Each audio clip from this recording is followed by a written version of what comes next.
आप सभी को गुरु पूर्णिमा की शुभकामनाएं और आशीर्वाद। So we all know that the importance of Guru Purnima. This is the day when we remember our Guru, his blessings.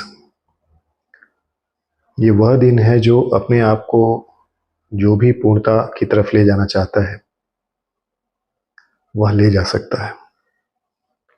लेकिन एक बहुत ही आवश्यक बात है, this is very very important for all the people those who are into the field of sadhana, that Guru Purnima is the day when you can take Guru Diksha or any other Dikshas, because this is the best day and this is the day where you can demand, you can ask your Guru. यह वह दिन है कि आप अपने गुरु से आग्रह भी कर सकते हैं और कह भी सकते हैं कि गुरुदेव मुझे आपसे चाहिए, क्योंकि ये एक दिन है जिस दिन आपके गुरुदेव आपको कभी भी किसी भी चीज़ के लिए मना नहीं करेंगे। ये आपका दिन है, भले ये गुरु पूर्णिमा है लेकिन यह वास्तव में देखा जाए तो शिष्य की पूर्णिमा है, क्योंकि शिष्यत्व और पूर्णत्व की तरफ बढ़ने की एक ऐसी प्रक्रिया जो गुरु करता है, इस गुरु पूर्णिमा को वह संपन्न हो सकती है। अब हर साधक के जीवन में एक ऐसा क्षण आता है जब पढ़ना, सोचना, अभ्यास करना पर्याप्त नहीं होता और अंदर से कोई भी बदलाव नहीं होता, तब प्रारंभ होता है दीक्षा का महामार्ग।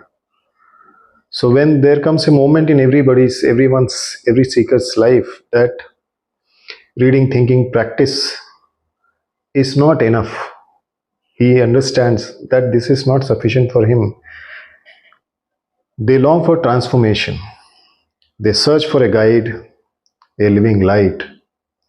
And that is when the path of Guru Diksha or path of Diksha begins. So let us understand the concept of Diksha on this Guru Purnima. तो आइए अब समझते हैं दीक्षा क्या है। आइए अब समझते हैं कि दीक्षा क्या है। What is Diksha? So the word Diksha comes from the Sanskrit roots. Da means to give and Kshe means to destroy. So it is the energy which is given by Guru to destroy all the ignorance of a disciple. Diksha means to give divine knowledge and destroy the inner darkness of the Shishya. It is not just a ritual, it is not just a procedure, but it is a complete spiritual transformation. A sacred contract between the Guru and the disciple. You must have learned from many people. You must have learned from many people. Lekin you have to understand that unless and until you are initiated, into this Diksha, you cannot be called as a disciple, or nobody can call them as their Guru. दीक्षा क्या है? दीक्षा शब्द संस्कृत के दो शब्दों से बना है। The यानी कि देना, क्षय यानी कि नष्ट करना। तो यहाँ पर दिव्य ज्ञान को देना और अंधकार को समाप्त कर देना। तो यह काम गुरु का काम होता है, जो अपने ज्ञान से, अपने दीक्षा संस्कार से आपके अंदर वह प्रकाश भर देता है। यह केवल एक संस्कार नहीं, यह एक ऊर्जा का संचार है जो गुरु और शिष्य के बीच एक आध्यात्मिक अनुबंध, संबंध को स्थापित कर देता है। इसलिए आवश्यक है कि जब भी आप किसी से कोई भी ज्ञान प्राप्त करें तो ये जरूर पूछें कि क्या मैं आज से आपका शिष्य हूँ, क्या मुझे आप अपना शिष्य स्वीकार करते हैं। So whenever you are learning from anyone, so please understand that whether the person from whom you are learning has accepted you as his disciple, or it is just a normal transfer of energy. You have paid something and for that he has given you something. So Diksha is an integral part of sadhana, and without Diksha you can never get success in your sadhana. तो अब समझते हैं कि दीक्षा का महत्व क्या है। Why दीक्षा इज इम्पॉर्टेंट। तो पहले ये समझिए कि आप मनुष्य योनि में हैं, बाकी 84 लाख योनियाँ नीचे हैं, लेकिन मनुष्य योनि से भी ऊपर कुछ योनियाँ हैं जो ऋषि, देवता या फिर अवतार के रूप में। अब आपको नीचे जाना है या ऊपर जाना है, you have to decide. So you have got this human life after lot of hard work, after doing lot of penance. Behind you there are 84 lakhs yonis, but above you there are avatars, there are rishis, there are other forms of higher beings, higher dimensions, or devatas. So it is up to you to decide which side you want to go. Now this Diksha basically takes you towards the avatars, takes you towards the rishis, takes you towards the higher spiritual beings. So Diksha basically connects you to a spiritual lineage or parampara. It is something like it is a university, and through that university you are trained now. So Diksha is connecting you with a proper lineage, a parampara which is already proven. Diksha awakens inner power and purifies your past karmas. It is very important that if you want to awaken this inner energy, your past karma should be purified. You should be free from everything. So Diksha does that. Diksha gives you direction to your sadhana and protects your journey. So once you are initiated, the Guru Mantra which is given to you, it protects you from all the mistakes you do. It protects you from all the enemies of your life. It clears all the obstacles from your path of the sadhana. तो दीक्षा का महत्व बहुत ज़्यादा है. अगर आप दीक्षित नहीं हैं तो बिना दीक्षा के गति नहीं होती. साधना में बार बार कहा गया है. दीक्षा का सबसे महत्वपूर्ण चीज़ ये है कि यह दीक्षा आपको एक गुरु के परंपरा के साथ जोड़ देती है. उसके बाद आप उस परंपरा के साथ जुड़ जाते हैं और उस परंपरा की जो भी साधनाएं हैं वो आपको मिलनी शुरू होती हैं और उस साधना को करके आप परम गति को प्राप्त कर सकते हैं. दीक्षा एक आंतरिक शक्ति को जागृत करती है और आपके कर्मों को शुद्ध करती है और आपके आंतरिक शक्ति जो आध्यात्मिक शक्ति उसको पुष्ट करती है, आपके कर्मों को शुद्ध कर देती है. और जो भी साधना में त्रुटियां हुई हैं, जो मंत्र आपको मिला है, वह मंत्र आपको सही दिशा और सुरक्षा प्रदान करता है ताकि आपसे कोई गलती अगर हो भी जाती है साधना में तो उससे आप बच सकें. तो इसलिए दीक्षा का बड़ा ज़्यादा महत्व है साधना में. और बिना दीक्षा के गति नहीं मिलती, बिना दीक्षा के आपको साधना में सफलता कभी. तो जीवन में आपको अनेक प्रकार के गुरु मिलेंगे. आपको गुरु मिले भी होंगे, लेकिन जो साधना में है उन्हें पता है कि गुरुओं के भी अलग अलग प्रकार हैं. So there are different types of gurus. You must have come across many different types of gurus. Self-acclaimed gurus, self-acclaimed spiritually enlightened gurus. तो ऐसे बहुत लोग आपको मिलेंगे. तो सबसे पहले जो गुरु होता है वह है शिक्षा गुरु. शिक्षा गुरु वह होता है जो ज्ञान देता है और शास्त्र को पढ़ाता है. And this Guru basically who gives you knowledge, who gives you the knowledge of shastras. He connects you with the world. He teaches you how to earn money. Next is Diksha Guru. Now Diksha Guru also can be called as a Vedic Guru or Shastri or Shastrokta Guru or Purohit Panditya people those who do. तो दीक्षा गुरु को आप वैदिक गुरु भी कह सकते हैं, शास्त्रोक्त गुरु भी कह सकते हैं. Where he initiates you with a particular Vaishnav संप्रदाय, शक्त संप्रदाय और शैव संप्रदाय और एनी अदर संप्रदाय. तो दीक्षा गुरु आपको वैष्णव, शाक्त या शैव संप्रदाय से जोड़ सकता है, मंत्र देगा और आप उसकी साधना करने लगेंगे. लेकिन वह केवल और केवल आपसे साधना करवाएगा, मंत्र जपवाएगा, लेकिन आध्यात्मिक उन्नति नहीं होगी. There won't be any spiritual development when you are under the Diksha Guru. Now comes the Sadguru. Now Sadguru is a guru who is spiritually enlightened. He may have different names. He will take you to the highest spiritual experience by awakening your Kundalini. And that method can be the method of Dashmahavidyas. That method can be method of yogic sadhanas और kundalini awakening, any type of method. तो जो आपके सदगुरु हैं वह सदगुरु इस संसार में अनेकों रूप में प्रकट हो सकते हैं. वह आपको योग की उच्चतम अवस्था में पहुंचा सकते हैं, तंत्र की उच्चतम अवस्था में पहुंचा सकते हैं, क्योंकि वह स्वयं साधक हैं और जो भी चीज़ें बाधक हैं आपके मार्ग में, उन्हें हटा सकते हैं। ऐसे गुरु को प्राप्त करना बड़ा ही मुश्किल है, लेकिन अगर आप प्राप्त करना चाहें तो आप अपनी तैयारी कीजिए। आपको अपने गुरु अनायास अपने आप ही मिलेंगे, क्योंकि जब तक आप तैयार नहीं होंगे तब तक आप अपने गुरु के पास नहीं पहुंच सकते, बिल्कुल भी नहीं पहुंच सकते। फिर उपगुरु कहा जाता है। उपगुरु का अर्थ यह हुआ कि anyone who teaches you something is called upguru. So that upguru can be anybody, your brother, your sister, your father, your mother, your anybody, whoever is giving you some knowledge, some information which can guide you in your life. तो उपगुरु वह हुए, गुरु तो वो भी हैं जो आपको समय समय पर अलग अलग चीज़ें सिखाते हैं जो आपके जीवन में काम आती हैं। तो उपगुरु भी बहुत सारे हो सकते हैं। आपके माता पिता हो सकते हैं, भाई बंधु हो सकते हैं, दोस्त हो सकते हैं, शिक्षक भी हो सकते हैं और सदगुरु भी हो सकते हैं। किसी भी रूप में उपगुरु हो सकते हैं। यहाँ सबसे ज़्यादा इम्पॉर्टेंट ये है समझना कि साधना करने के लिए दीक्षा का महत्व जब हम बात कर रहे हैं, तो you will have to understand that you will have to search for the Sadguru, and when you reach Sadguru automatically you will understand that there won't be any ढोंग आडंबर।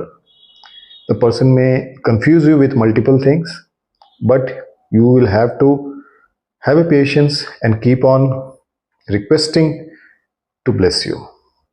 तो सदगुरु जो होते हैं कछुए के जैसे होते हैं, बाहर से बिल्कुल सख्त होते हैं, अंदर से बिल्कुल अलग होते हैं।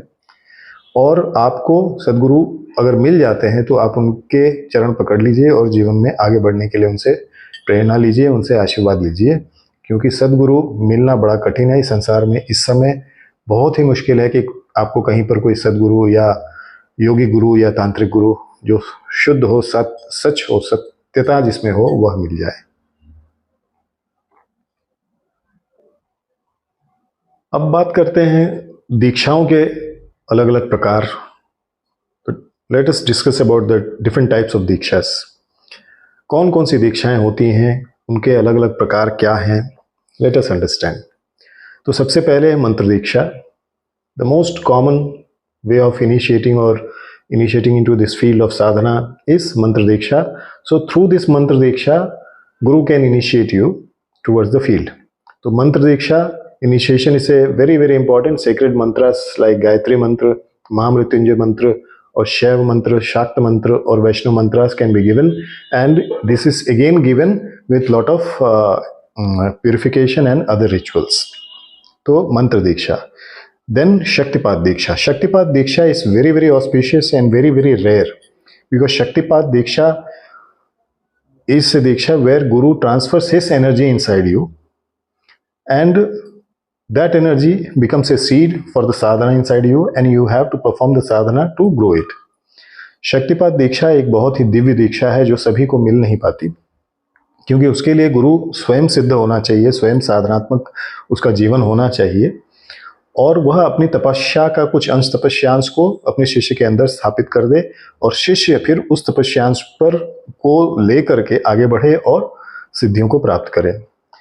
अब शक्तिपात के बाद दिव्यपात है, अमृतपात है, जहाँ पर गुरु अपनी पूरी शक्तियों को ही विभाजित कर सकता है। He can divide his whole energy into different parts and he can create multiple gurus like him. तो वो बहुत कम ही लोग इस संसार में अभी बचे हुए हैं जो दिव्यपात और अमृतपात कर सकें। फिर क्रिया दीक्षा है। यहाँ पर क्रिया दीक्षा में एक बहुत ही आवश्यक चीज़ समझना है कि क्रिया दीक्षा या क्रिया योग दीक्षा जो है, यहाँ पर आपको श्री विद्या या फिर ऐसे मंत्रों की सिद्धि दी जाती है, या ऐसे मंत्रों को सिखाया जाता है जो आपके अंदर के क्लेशों को धीरे धीरे समाप्त करके ध्यान मार्ग से, प्राणायाम मार्ग से पूरी तरह से उनको क्लेश मुक्त किया जाता है। यहाँ पर यह भी देखा जाता है कि कई पंथ, कई संप्रदाय ऐसे हैं जो गायत्री मंत्र का भी अनुसरण करते हैं, गायत्री मंत्र की भी दीक्षा देते हैं। लेकिन जब भी आप क्रिया योग करें तो ये ध्यान रखें कि आपके अंदर गायत्री मंत्र की दीक्षा भी होनी चाहिए, और उसके साथ में तप स्वाध्याय का पूरा पालन होना चाहिए। गायत्री मंत्र दीक्षित होने चाहिए, और गायत्री की सारे मुद्राएं आपको सीखनी चाहिए, क्योंकि बिना उन मुद्राओं को आपको साधना करने से कोई सफलता नहीं मिलती। लेकिन जो सबसे ज़्यादा क्रिया योग पूरे संसार में इस समय लोग प्रैक्टिस कर रहे हैं, वह क्रिया योग भगवान शिव प्रदत्त क्रिया योग, जिसमें हम पंचदशी मंत्र या षोडशी मंत्र की साधना करते हैं और उसको तपस्वाध्याय के माध्यम से साधने की कोशिश करते हैं. सो क्रिया yoga is a very important and very powerful practice in the field of yoga, where you can either go through the path of Gayatri sadhana or through Panchadashi sadhana. But the Tapswadhyaya Ishwar Pranidhan part has to be done properly. The initiation has to be, the Diksha part has to be done properly. Then only you are eligible to chant the mantra. Along with that, you will have to learn the mudras, because without mudras, these mantras are not having any power. They are just few words. The most widely accepted and most commonly practiced Kriya Yoga method is by Shodashi or Panchadashi sadhana, where special pranayamas, Panchadashi mantra, and specialized practices of meditation is taught to completely cleanse all the kleshas, all the samskaras, and remove everything from the internal system. So Kriya Yoga is a very, very powerful sadhana. Then comes the Jnana Diksha. So Jnana Diksha एक ऐसा मार्ग है जो शक्तिपात के जैसा ही, अमृतपात जैसा कहा जाता है, जहां पर मनुष्य को सीधे भगवान से या गुरुदेव भगवान से साधना मिल जाती है. Then comes the Tantric Diksha, where you enter into the field of Tantra, whether it is Mahakali Kul, Srividya Kul, or any Shaiv Kul or Shakta Kul, whichever. So Kriya Yoga also can be like it can be continued with the Tantric Diksha और कुंडलनी दीक्षा. तो इसलिए अलग अलग तरह की दीक्षाएं हैं, अलग अलग तरह के मंत्र हैं, अलग अलग तरह की साधनाएं हैं. But remember, unless and until you enter in the field of kriya yoga और कुंडलनी योग और tantric diksha and you are not initiated, so you are not going to get success. तो इसलिए आपको ये समझना पड़ेगा कि if you want to be successful, अगर आपको साधना में सफलता चाहिए, अध्यात्म में सफलता चाहिए, तो आपको गुरु भी चाहिए, और गुरु की साधना करके आप उस सिद्धि को प्राप्त भी कर सकते हैं और आगे बढ़ भी सकते हैं. आचार्य अभिषेक करवाकर, उसकी दीक्षा लेकर, आचार्य बनकर आप आगे लोगों को सिखा भी सकते हैं. Now let us understand the role of Guru in sadhana. Many people, they believe that there is no need for any Guru. They can read some books, they can attend few lectures, they can get the Diksha online by photo. Multiple methods are there, and I am not telling it is wrong. There are people, those who can really do all these things, but there are people, those who are misleading also. तो गुरु की आपकी साधना या आपके जीवन में क्या महत्व है या भूमिका क्या है? So without the Guru, sadhana is just like sailing without a compass. So you know everything about the sea, but when there is no compass, where to go, what will happen with you, you don't know. तो बिना गुरु के आपका जीवन बिल्कुल वैसा ही जैसे कि आप नाव तो चला रहे हैं समंदर में, लेकिन आपके पास कंपास नहीं है, और उससे आप जो दिशा है, किस दिशा में आप जा रहे हैं, आपको पता नहीं चलेगा. इसलिए गुरु की आवश्यकता जीवन में है. और एक चीज ध्यान रखिए कि भगवान राम, भगवान कृष्ण, इन सभी के गुरु रहे हैं. इनको ज्ञान होते हुए भी, सब कुछ होते हुए भी, उन्होंने गुरु की महत्ता को कभी कम होने नहीं दिया. Then in Vedas the Guru imparts Brahma Vidya, knowledge of self. वेद क्या कहते हैं कि गुरु ही वह ऐसा तत्व है जो ब्रह्म विद्या को आप तक पहुंचा सकता है. क्योंकि ग्रंथ में तो बहुत कुछ है और इतना समय नहीं है हमारे पास कि हम उसको पढ़ सकें. गुरु उसका पूरा गुह्य ज्ञान निकाल कर आपके सामने रख देता है. इसलिए भी गुरु की आवश्यकता हमेशा है. इन तंत्र and yoga the Guru becomes the inner fire, the mirror, the path itself. तंत्र और योग में तो बिना गुरु के आप बढ़ ही नहीं सकते. गुरु जो स्वयं सिद्ध हो, साधक हो, वह आपको आगे बढ़ाने के लिए अंतर्यामी दीपक बन जाता है, और उस दीपक से आपका रास्ता प्रशस्त होता चला जाता है, आप आगे बढ़ते चले जाते हैं. गुरु अहंकार को शुद्ध करता है, अहंकार को पूरी तरह से समाप्त करता है, कर्मों को जलाने में आपकी सहायता करता है, और आपके अंदर आपकी आत्मा को जगा देता है. तो अगर आप साधना में आगे बढ़ना चाहते हैं, जीवन में कुछ करना चाहते हैं साधनात्मक, और आपका जो आप जो सोच रहे हैं कि मुझे साधना में आगे बढ़ना है, वह सच है, सत्यता है उसमें, when you are sincere in your efforts, then definitely you can learn also.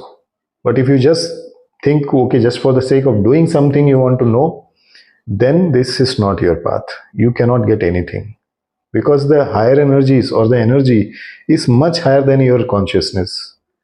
The time this super consciousness understand that you are playing with that, you don't know what will happen. You won't get anything. तो अगर आपको कुछ भी चाहिए साधना में, तो आपका अपना यत्न बहुत आवश्यक है. जीवन में अगर पूर्णता प्राप्ति चाहिए, पूर्णता की प्राप्ति होनी है, तो बाहरी गुरु जो हैं उनका महत्व तो ही बहुत ज़्यादा है. यह बाहरी गुरु ही आपके आंतरिक गुरु जो कि शिव जी हैं, उनसे आपको मिला सकते हैं. दीक्षा कोई अंत नहीं है कि आपने दीक्षा ले ली और कोई दुकान नहीं है कि आपने इतने रुपए का सामान खरीद लिया तो पूरा ऑब्लिगेशन अब गुरु पे हो गया. ऐसा नहीं है. दीक्षा लेने का अर्थ यह है कि अब उस गुरु ने आपको एक मार्ग बताया, उस मार्ग पर आपको चलना है, और उस पर चल के आपका जो यत्न है, आपका जो एफर्ट है, अभ्यास जो है, वो जैसा होगा उस हिसाब से आपको फल मिलेगा. लेकिन हाँ, अब जो गुरु ने मार्ग बताया है, यह मार्ग प्रशस्त है. उस मार्ग पे हजारों करोड़ों लोग चल चुके हैं, और उसमें से काफ़ी लोगों ने सफलता भी प्राप्त की है जिन्होंने मेहनत की है. तो गुरु आपको आगे बढ़ाने का काम करता है. सफलता असफलता आपके हाथ में है, आपको मेहनत तो करनी पड़ेगी. दीक्षा एक अंत नहीं है, यह एक आध्यात्मिक परिवर्तन की शुरुआत है. तो इस चीज़ का ध्यान रखें कि दीक्षा जो है आध्यात्मिक परिवर्तन की शुरुआत है. दीक्षा प्राप्त करना सबके बस की बात नहीं है, सबके भाग्य में नहीं होता.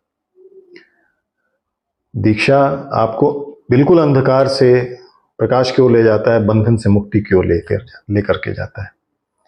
आज गुरु पूर्णिमा के अवसर पर मैं अपनी सभी शिष्यों के साथ उस परमपिता परमेश्वर से प्रार्थना करूंगा कि आपका जीवन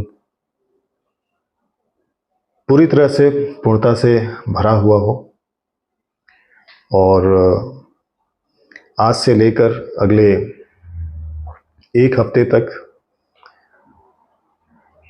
हम विभिन्न दीक्षाओं को भी दे रहे हैं.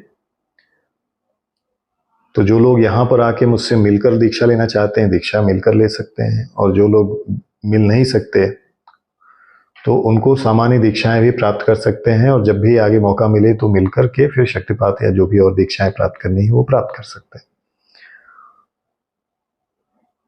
तो आइए योग से अपने जीवन को आगे बढ़ाएं, और उस परम पिता, उस परम सत्ता में अपने आप को जितना ज़्यादा उसके पास ले जा सकते हैं ले जाएं. हम अपने क्लेशों, अपने कर्मों पर पूरी तरह से नियंत्रण रखें. अगर कोई चीज़ आपके साथ घट रही है, कोई घटना घट रही है, तो आप